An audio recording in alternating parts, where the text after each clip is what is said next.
Porque ele revela sua santa vontade para nós, mas que devemos obedecê-la. Porque ele nos livra de problemas, mas para que desejamos testemunhar ao mundo que ele é grandioso e misericordioso. Pois para que fim Deus ergueu seu trono entre nós, senão que devemos temê-lo? Porque ele nos livra de problemas, mas que grandes desejamos testemunhar ao mundo que ele é gracioso e misericordioso. Agora, quando os homens, ouvindo o seu dever, sabendo o que Deus requer deles, lutam de maneira equivocada contra toda iniquidade e justiça, o que eu lhe peço, eles fazem, mas manifestam guerra contra Deus? Sim, quando eles receberam de Deus tal libertação que eles não podem negar, mas que o próprio Deus, em sua grande misericórdia, os visitou, e ainda assim eles continuam ímpios como antes, o que eles merecem, senão efetivamente serem entregues a um sentido reprovado, para que possam correr precipitadamente para a ruína, tanto do corpo quanto da alma. É quase incrível que um homem fique tão enfurecido contra Deus que nem suas pragas, nem mesmo sua misericórdia mostrada o levem ao arrependimento. Mas porque as Escrituras dão testemunho de um e de outro, deixemos de nos maravilhar e criamos firmemente que as coisas que aconteceram estão mesmo diante de nossos olhos, embora muitas. Acabe, como está escrito no livro dos Reis, recebeu muitos benefícios notáveis da mão de Deus, que os visitou de diversas maneiras, às vezes por suas pragas, às vezes por suas palavras e às vezes por seu livramento misericordioso. Ele o fez rei e, portanto, causa da idolatria usada por ele e sua esposa, atormentou todo Israel pela fome e lhe revelou sua vontade de verdadeira religião pelo profeta Elias. Ele lhe deu diversas libertações, mas uma muito especial, quando o orgulhoso Ben-Hadad veio sitiar Samaria e não se contentou em receber o ouro, a prata, os filhos e as filhas e as esposas de Acabe, mas também exigiu que seus servos e os seus anciãos tivessem o seu bel prazer, tudo que havia de delicioso em Samaria. É verdade que seus anciãos e povo desejaram que ele não visse o orgulho tirano, mas quem lhe fez a promessa de livramento e quem nomeou e colocou seu exército em ordem, quem lhe garantiu a vitória? O profeta de Deus somente lhe assegurou que pelos seus servos, dos príncipes das províncias, que em número eram apenas 232, ele deveria derrotar o grande exército, no qual havia 32 reis com todas as suas forças. E como o profeta de Deus prometeu, assim aconteceu. A vitória foi obtida não apenas uma vez, mas 2 vezes. E isso pela visitação e misericórdia do Senhor. Como Acabe visitou a Deus novamente por seu grande benefício recebido, ele removeu sua idolatria, ele corrigiu sua esposa idólatra Jezabel. Não encontramos tal coisa, mas descobrimos que um e outro continuaram e aumentaram a sua impiedade anterior. Mas qual foi o fim disso? A última visitação de Deus foi que os cães lamberam o sangue de um e comeram a carne do outro. Em poucas palavras, então entendemos que diferença há entre a visitação de Deus aos réprobos e sua visitação aos escolhidos. Os réprobos são visitados, mas nunca verdadeiramente humilhados, nem ainda corrigidos. Os escolhidos, sendo visitados, eles soluçam e clamam a Deus por misericórdia, que sendo obtidos, eles magnificam o nome de Deus e depois manifestam os frutos do arrependimento. Vamos, pois, que suportamos este juízo de nosso Deus, peça a ajuda de seu Espírito Santo para que seja como for, que lhe agrade nos visitar, possamos nos curvar sobre suas mãos misericordiosas e clamar sem fingimento a que ele, quando ele nos corrigir, e assim saberemos por experiência que nossos gritos e queixas não foram em vão. Mas vamos ouvir o que o profeta diz mais. Como a mulher grávida que se aproxima do parto está com dores e geme nas suas dores, assim fomos nós aos teus olhos. Ó Senhor, concede-nos em vão, demos à luz, como se devêssemos ter trouxer o vento. Salvações não foram feitas para a terra, nem os habitantes da terra caíram. Versículo 17 ao versículo 18. Esta é a segunda parte da queixa do profeta, na qual ele, na pessoa do povo de Deus, reclama que sua grande aflição não parecia ter fim. Esta mesma semelhança é usada no nosso Mestre Jesus Cristo, pois quando ele fala dos problemas que sua igreja, ele os compara às dores de uma mulher que está dando à luz, mas é para outro fim, pois ali ele promete uma alegria extraordinariamente e permanente, embora pareça um problema. Mas aqui está o problema logo e veemente, embora o fruto dele não tenha sido recebido de repente. Ele fala sem dúvida daquele longo e doloroso tempo de seu cativeiro, no qual eles trabalhavam continuamente para a libertação, mas a obtiveram não antes do fim completo de 70 anos. Durante esse tempo, a terra, isto é, a terra de Judá, que às vezes era santificada para Deus, mas foi então dada para ser profanado por pessoas ímpias, não obteve ajuda nem recebeu qualquer libertação, pois os habitantes do mundo não caíram, isto é, os tiranos e opressores do povo de Deus não foram tirados, mas ainda permaneceram e continuaram blasfemadores de Deus e perturbadores de sua igreja. Mas como percebo, as horas passarem mais rapidamente do que outros momentos, devo resumir em certos pontos o que resta deste texto. O profeta primeiro luta contra o desespero atual, depois ele apresenta o próprio Deus chamando o seu povo, e por último ele assegura a seus aflitos que Deus virá e exigirá contas de todos os tiranos sedentos de sangue da terra. Primeiro lutando contra o desespero presente, ele diz: teus mortos viverão, mesmo meu corpo, ou como meu corpo, eles ressuscitarão. Desperte e cante, você que morra no pó, porque o teu orvalho é como o orvalho das ervas. Verso 19. O profeta aqui atravessa todos os impedimentos que a natureza poderia objetar, e pela vitória da fé ele vence não apenas os inimigos comuns, mas o grande e último inimigo de todos, a própria morte. Por isso ele diria: Senhor, não vejo nada para os meus escolhidos, mas miséria para seguir a miséria, e uma aflição para suceder a outra. Sim, no final vejo que a morte devorará teus filhos mais queridos. Mas ainda assim, ó Senhor, vejo que tua promessa é verdadeira e teu amor permanece para com os teus escolhidos, mesmo quando a morte parece ter os devorado. Pois teus mortos viverão sim, não somente eles viverão, mas minha própria carcaça morta se levantará. E assim vejo honra e glória sucedendo esta vergonha temporal. Vejo alegria permanente vindo depois de problemas a fim de brotar desta terrível confusão. E finalmente vejo que a vida devorará a morte para que a morte seja destruída, e assim teus servos tenham vida. Esta, digo, é a vitória da fé, quando no meio da morte, pela luz da palavra de Deus, os aflitos veem a vida. Os hipócritas, no tempo de tranquilidade e prosperidade, geralmente podem confessar que Deus é fiel às suas promessas, mas leve-os ao extremo, e aí o hipócrita deixa de confiar mais em Deus do que vê os meios naturais, pelos quais Deus usa para trabalhar. Observemos ainda que o profeta aqui não fala de todos os mortos em geral, mas diz: os teus mortos, ó Senhor, viverão.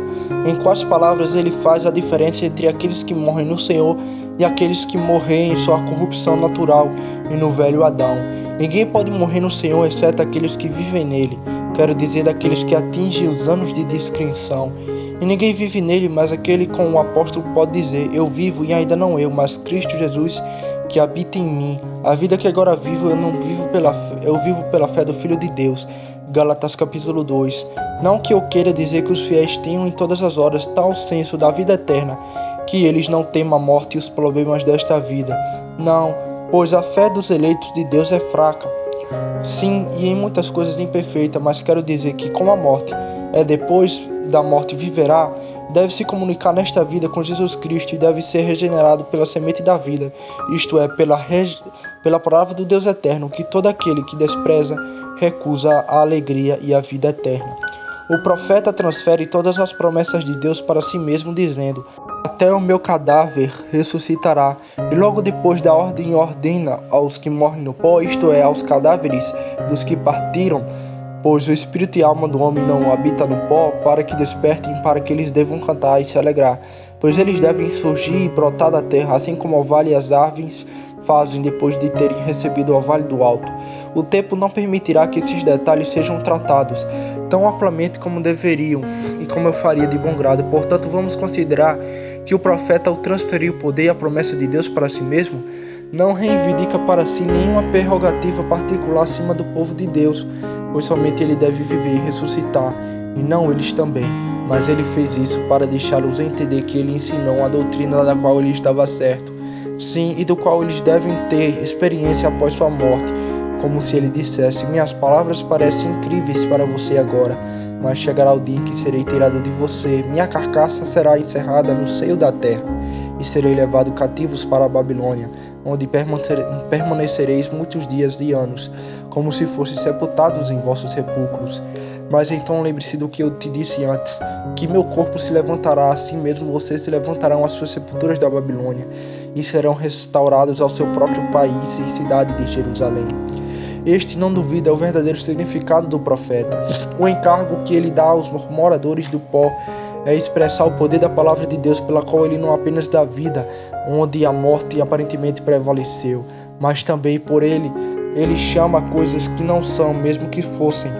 É verdade que o profeta Isaías não viu a destruição de Jerusalém, muito menos pode ver a restituição dela com seus olhos corpóreos, mas ele deixa isso bem claro, por assim dizer, em testamento com eles, que quando estivessem na extremidade de toda a escravidão, deveriam lembrar que o profeta de Deus havia falado antes. E para que sua doutrina e esta promessa de Deus, feita a eles por sua boca, fosse esquecida, como estamos sempre propensos e prontos para esquecer as promessas de Deus quando somos pressionados por qualquer tristeza, Deus levantou a eles, ou no meio de sua calamidade, seu profeta Ezequiel, a quem, entre muitas outras visões, ele deu isto: a mão do Senhor primeiro os conduziu a um lugar cheio de ossos secos e dispersos.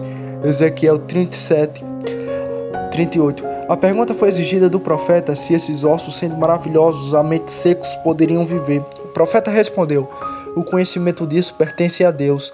Ordenou-se-lhe que falassem aos ossos secos e dissesse: assim diz o Senhor Deus, dá-lhe a tendões, carne e pele e viverás. E enquanto o profeta falava como lhe fora ordenado, ele ouviu uma voz, e ele viu cada osso juntar-se ao outro.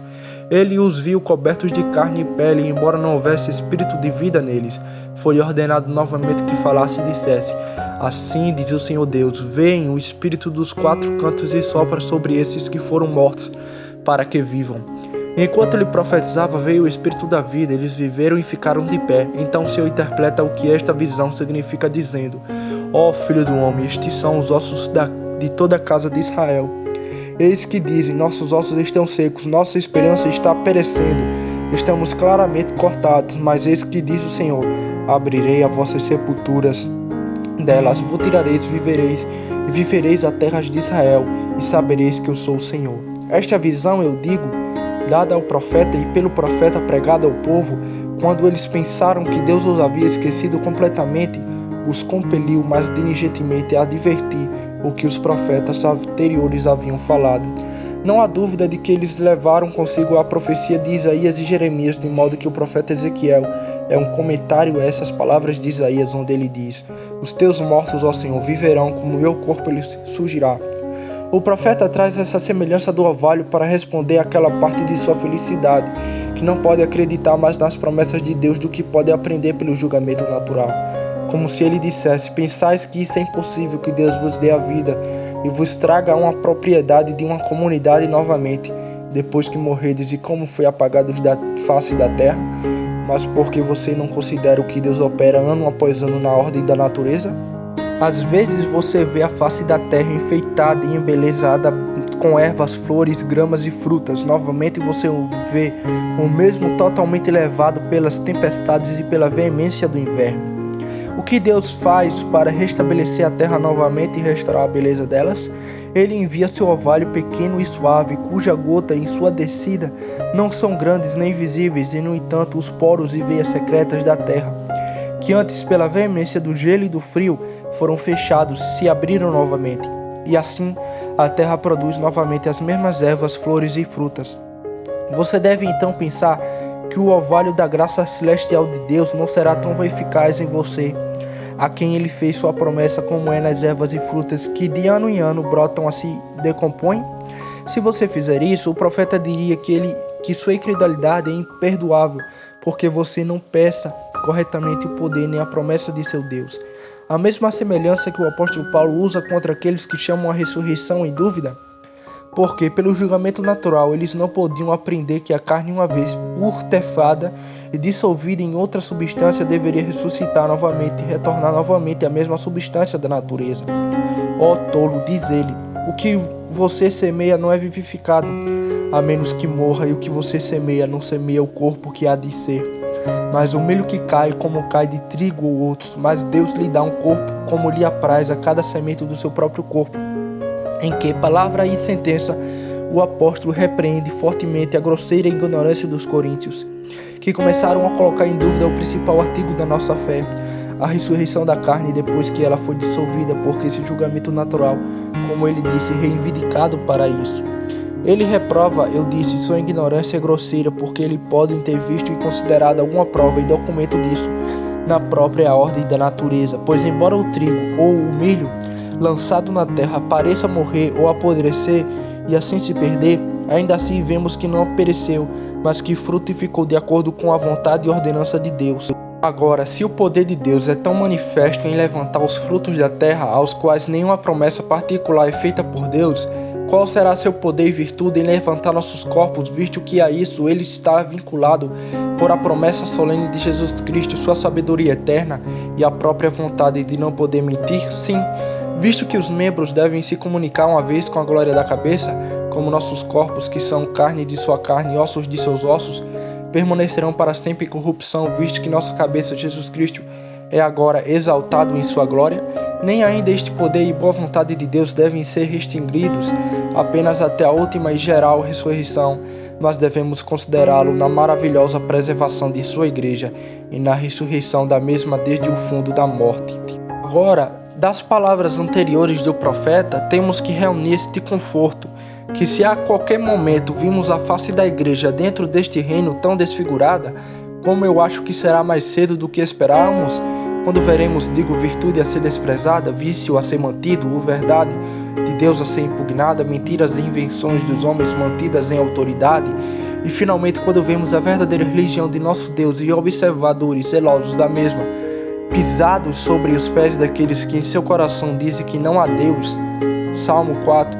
Vamos entender, então lembrar quais foram as maravilhas de nosso Deus desde o princípio, que é seu ofício próprio trazer luz das trevas, onde da confusão vive da morte. E finalmente que este é Ele, que chama as coisas que não são como se fossem como antes ouvimos. E se no dia de nossa tentação, que em mover julgamento se aproxima rapidamente, estivéssemos assim armados, se nossa incredulidade não puder ser totalmente removida, ainda assim será corrigida. Esse desespero condenável não nos oprimirá, mas agora vamos ouvir como o profeta procede. Vem, meu povo, povo meu, entra no teu quarto, fecha a tua porta atrás de ti, esconde-te um pouco até que passe a indignação. Aqui o profeta traz Deus amorosamente chamando o seu povo para vir a si mesmo e descansar com ele até o momento em que a fúria e as pragas agudas sejam executadas sobre os ímpios e desobedientes. Pode parecer à primeira vista que todas essas palavras do profeta na pessoa de Deus, chamando o povo ao descanso, são ditas em vão, pois não encontramos aposentos nem descanso mais preparados para os mais queridos filhos de Deus, até onde o julgamento do homem pode discernir, do que para os rebeldes e desobedientes, pois os que não caíram ao fio da espada, ou não morreram da peste ou de fome, foram levados cativos para a Babilônia, ou então partiram depois para o Egito, de modo que nenhuma da semente de Abraão teve câmara ou lugar tranquilo para permanecer dentro da terra de Canaã. Para a resolução do presente devemos entender. As câmaras então são as promessas seguras de Deus, às quais os povos de Deus é ordenado a recorrer, sim, dentro do qual eles são ordenados a se fecharem num momento de maior diversidade. A maneira de falar é emprestada daquele julgamento e previsão que Deus imprimiu em nossa natureza. Pois quando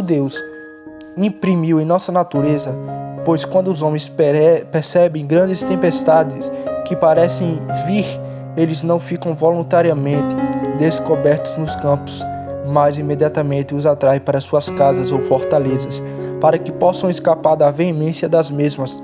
E se temerem que algum inimigo os persiga, fecharão suas portas para que o inimigo não entre de repente. Dessa maneira, Deus fala ao seu povo como se ele dissesse: a tempestade que cairá sobre toda esta nação será tão terrível que nada além do extermínio parecerá vir sobre todo o corpo. Mas tu, meu povo, que ouves a minha palavra, acreditas no mesmo e tremes com as ameaças de meus profetas? Agora, quando o mundo resiste solenemente, que tais eu digo: entrem na câmara secreta de minha promessa, deixe-os conter-se silenciosamente lá. Sim, que fechem a porta sobre eles e não permitam que a infidelidade, o inimigo mortal de minha verdade, de meu povo, que dela depende, tenha livre entrada para incomodá-los, sim, além de matar. É minha promessa, e assim eles perceberão que minha indignação passará e que os que dependem de mim serão salvos. Assim, podemos perceber o significado do profeta, do que devemos primeiro observar que Deus os reconhece por seu povo que está na maior aflição. Sim, os que são considerados indignos da presença dos homens ainda são mantidos na câmara secreta de Deus. Que nenhum homem pense que carne e sangue podem subitamente alcançar este conforto, e, portanto, é mais conveniente que sejamos frequentemente exercitados na meditação do mesmo. É fácil, concedo, em tempos de prosperidade, dizer e pensar que Deus é nosso Deus e que somos seu povo. Mas quando Ele nos entregou nas mãos de nossos inimigos e virou, por assim dizer, as costas para nós, então eu digo ainda para reivindicá-lo como nosso Deus e ter essa certeza de que somos seu povo. Procede totalmente do Espírito Santo de Deus, pois é a maior vitória da fé que vence o mundo. Para aumentar, devemos orar continuamente. Esta doutrina não devemos estranhar, se considerarmos quão repetidamente nossos espíritos são levados para longe de nosso Deus e de acreditar em sua promessa.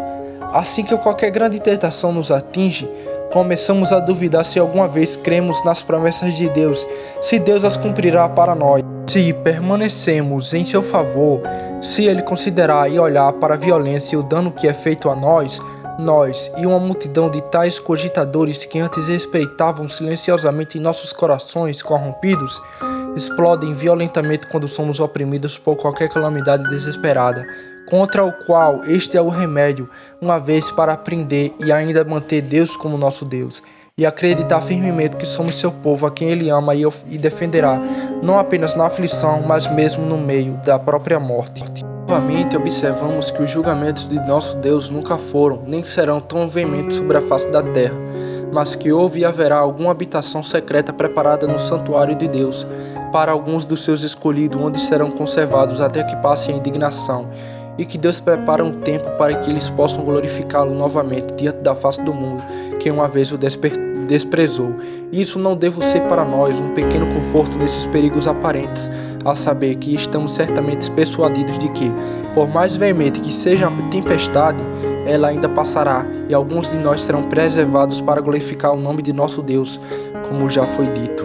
Dois vícios espreitam nesta nossa natureza. O primeiro é que não podemos tremer diante das ameaças de Deus, antes que as pragas nos aprendam, embora vejamos a razão mais justa de porque sua ira feroz deve queimar como um fogo devorador. A outra é que quando calamidades antes pronunciadas caem sobre nós, começamos a afundar em desespero, de modo que nunca procuramos um final confortável para as mesmas. Para corrigir esta nossa enfermidade mortal, em tempo de quietude devemos considerar qual é a justiça de nosso Deus, e quão odioso é o pecado, e acima de tudo, quão odiosa é a idolatria em sua presença, que a proibiu e que a puniu tão severamente em todas as épocas desde o início. E no tempo de nossa aflição devemos considerar quais foram as obras maravilhosas de nosso Deus, na preservação de nossa igreja quando ele esteve em extremo, pois nunca encontraremos a igreja humilhada sobre as mãos de traidores e cruelmente atormentada por eles, mas encontraremos a justa vingança de Deus caindo sobre os cruéis perseguidores e sua misericordiosa libertação mostrada aos aflitos. E ao fazer este julgamento, não devemos apenas lembrar as histórias dos tempos antigos, mas também devemos marcar diligentemente as obras notáveis que Deus realizou, mesmo nesta nossa época, tanto para um como para o outro. Não devemos pensar que nosso Deus tem menos amor por sua igreja hoje do que o que ele fez desde o início, pois como nosso Deus, em sua própria natureza, é imutável, seu amor por seus eleitos permanece sempre imutável. Pois como Cristo Jesus, ele escolheu sua igreja antes do início dos tempos dos séculos, assim por ele manterá e preservará o mesmo até o fim. Sim, ele acalmará as tempestades e fará com que a terra abra sua boca e receba as torrentes furiosas de águas violentas, lançadas pelo dragão, para afogar e levar embora a mulher, que é a esposa de Jesus Cristo, a quem Deus, por amor de seu próprio nome, será o protetor perpétuo.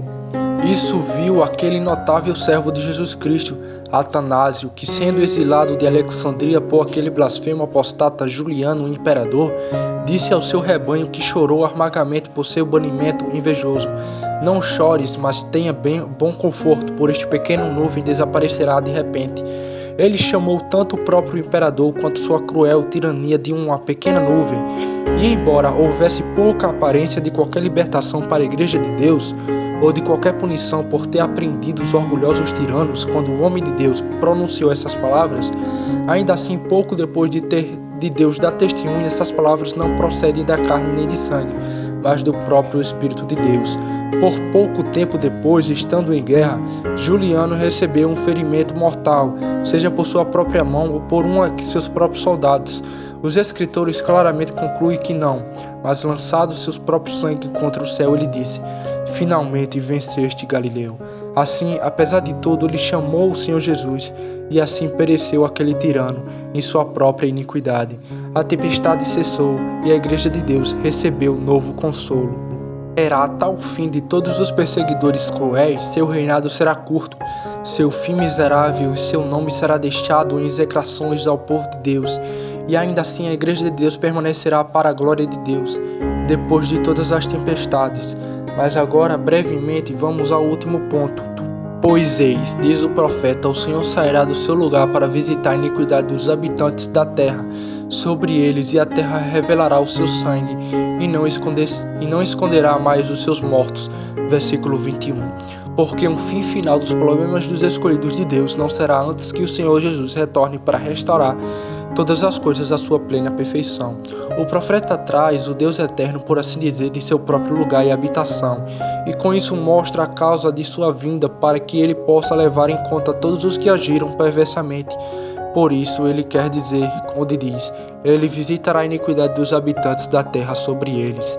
E para que ninguém pense que os malfeitores são tantos que eles não possam ser chamados a prestar conta, ele dá à terra como se fosse um ofício ou encargo, para testemunhar contra todos aqueles que agiram perversamente, e principalmente contra aqueles que derramaram sangue inocente desde o princípio. Ele diz: que a terra revele o seu sangue, e não escondam mais os seus mortos.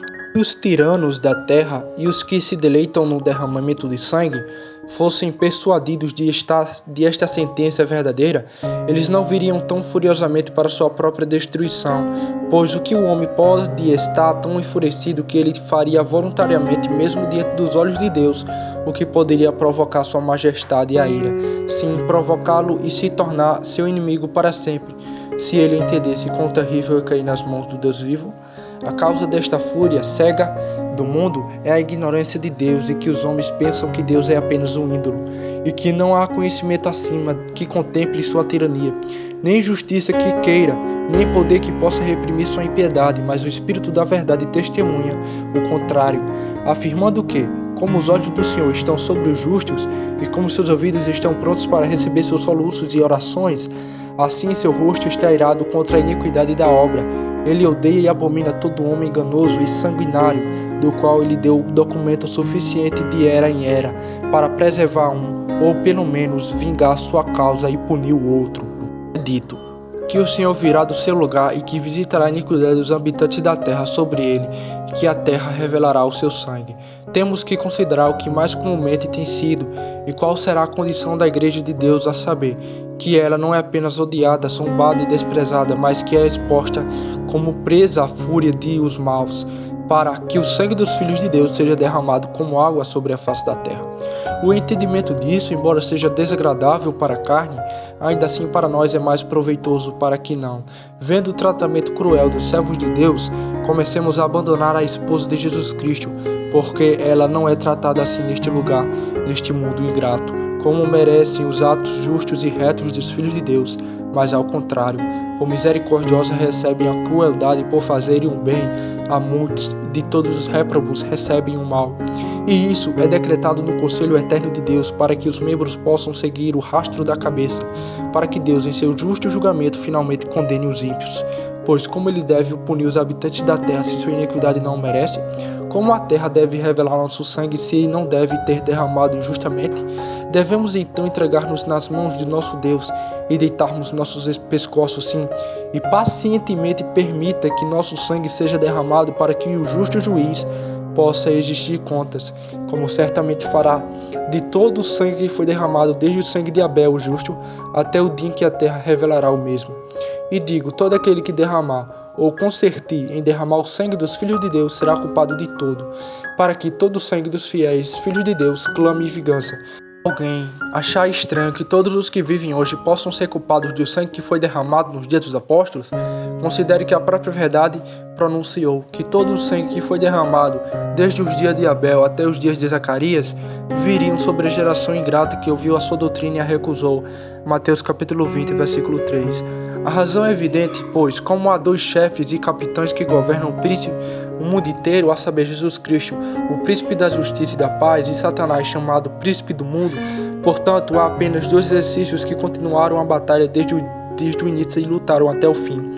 A disputa que o exercício de Jesus Cristo sustenta e os réprobos perseguem é a mesma, a saber, a verdade eterna do Deus eterno e a imagem de Jesus Cristo impressa em seus eleitos, de modo que todo aquele que em qualquer época persegue qualquer um membro de Jesus Cristo por amor de sua verdade, subscreve, por assim dizer, com a mão a perseguição de todos os que passaram antes dele. E isso deve os tiranos desde a época considerar profundamente, porque eles serão culpados não apenas do sangue derramado por eles mesmos, mas de tudo, como foi dito que foi derramado pela causa de Jesus Cristo desde o princípio do mundo. Não desanimem os fiéis, ainda que sejam designados como ovelhas para o matadouro, pois ele, por quem eles sofrem, não se esquecerá de vingar sua causa. Não ignoro que a carne e o sangue pensarão tarde demais nesse tipo de apoio, pois preferimos ser preservados ainda vivos do que ter nosso sangue vingado após nossa morte. E verdadeiramente, se nossa felicidade permanece nessa vida, ou se a morte temporal nos trouxesse algum dano, nosso desejo a esse respeito não deveria ser rejeitado ou condenado, mas visto que a morte é comum a todos e que esta vida temporal é nada além da miséria, e que a morte nos une totalmente como nosso Deus e nos dá a posse de nossa herança, porque deveríamos achar estranho deixar este mundo e ir para o nosso chefe e soberano capitão Jesus Cristo? Por fim, temos que observar esta maneira de falar, onde o profeta diz que a terra revelará seu sangue. Em que palavras o profeta usaria a crueldade daqueles que ousam forçar tão impiedosamente e violentamente do peito da terra os mais queridos filhos de Deus, e cruelmente cortaram suas gargantas em seu seio, que por Deus foi nomeada a mãe comum da humanidade, de modo que ela involuntariamente é obrigada a abrir a boca e receber seu sangue. Se tal tirania fosse usada contra qualquer mulher, tão violentamente para arrancar seu bebê de seus seios, cortar a garganta dele em seu próprio seio e obrigá-la a receber o sangue de seu querido filho em sua própria boca, todas as nações agir tão abominável que a semelhança nunca tinha sido feita no curso da natureza. Não menos maldade cometem aqueles que derramam o sangue dos filhos de Deus sobre a face de sua mãe comum, a terra, como eu disse antes, mas tenham bom ânimo, ó pequeno e desprezado rebanho de Jesus, pois aquele que vê em sua dor tem poder para vingá-la. Ele não permitirá que uma lágrima tua caia, mas será guardada e guardará no seu odre, até que sua plenitude seja derramada do céu sobre aqueles que fizeram chorar e prantear. Este seu Deus misericordioso, eu digo, não permitirá que seu sangue seja para sempre coberto com a terra. Não, as chamas de fogo que lamberam o sangue de qualquer um de nossos irmãos, a terra que foi contaminada com ela, digo, com o sangue dos filhos de Deus, pois caso contrário derramar o sangue dos cruéis, derramar a dores do sangue é purgar a terra do sangue, e por assim dizer, santificá-la a terra. Eu digo, se purificará. Dele eu mostrará diante da face de Deus. Sim, os animais, aves e outras criaturas serão compelidos a dar o que receberam, seja carne, sangue ou ossos que pertenciam a teus filhos, ó Senhor, a qual a todo glorificarás segundo a tua promessa que nos foi feita em seu Senhor e Salvador Jesus Cristo, teu Filho bem-amado, a quem contigo e com teu Espírito Santo seja honra e louvor e glória para todos sempre. Amém. Homem. Vamos agora nos humilharmos na presença de nosso Deus e do fundo de nosso coração desejemos que Ele nos ajude com o poder de seu Espírito Santo, que embora por nossa negligência anterior, Deus nos entregue nas mãos de outros que não governam em seu remedo. Que ainda assim eles não nos esqueçam de sua misericórdia e de nosso nome glorioso que foi proclamado entre nós, mas para que possamos olhar através da tempestade dolorosa de seu descontentamento atual e ver também que punição Ele designou para os tiranos cruéis, como que recompensa Ele reservou para aqueles que continuam em seu medo até o fim. Que lhe agradaria ainda mais ajudar que, embora vejamos sua igreja tão diminuída que parece ser levada, por assim dizer, ao extermínio total, podemos ter certeza de que nosso Deus há grande poder e vontade para aumentar o número de seus escolhidos até que se expanda até os confins da terra. Dá-nos, ó Senhor, corações para te visitar em tempos de aflição. E embora não vejamos os fins de nossas dores, nossa fé e esperança podemos nos conduzir à esperança segura daquela alegre ressurreição, na qual possuímos o fruto daquilo pela qual agora trabalhamos. Enquanto isso, conceda-nos, ó Senhor, repousar no santuário de tua promessa, para que em ti encontremos conforto até que esta tua grande indignação iniciada entre nós passe, e tu mesmo aparecerás para o conforto de teus aflitos e para o terror dos teus inimigos. Ainda assim, nossa fé e esperança podem nos conduzir à esperança segura daquela alegre ressurreição, na qual possuímos e o fruto daquilo pelo qual agora trabalhamos. Dizemos com o coração e com a boca: Deus Todo-Poderoso e Pai Misericordioso, Senhor, em tuas mãos entrego o meu espírito, pois o terrível rugido dos leões e o ruído das armaduras perfuram meu coração, de tal maneira que a minha alma anseia por ti. O último dia de agosto de 1565, às 4 horas da tarde, escrito indigestamente, mas na medida do possível, das coisas que falei em público no domingo, dia 19 de agosto, para o qual fui dispensado, para pregar por um tempo. Ser misericordioso com teu rebanho, ó Senhor, e por tua boa vontade põe fim à minha miséria. John Knox.